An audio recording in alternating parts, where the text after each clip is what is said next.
Welcome to my channel. How to connect your Netgear Wi-Fi extender. Plug your Wi-Fi extender into a power outlet near your router.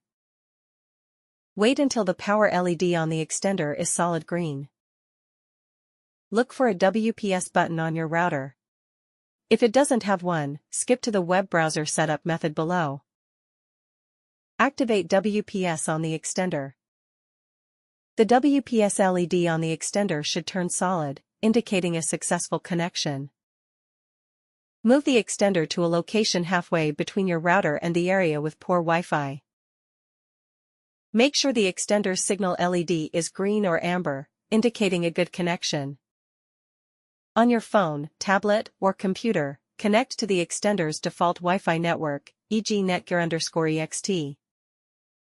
Access the setup page, open a web browser and go to http://mywifi.ext.net or http://192.168.1.250. Create an account or log in with the default credentials. Refer to your extender manual for details. The setup page will guide you through selecting your router's Wi-Fi network. Enter your router's Wi-Fi password to connect the extender to your existing network. Thanks for watching.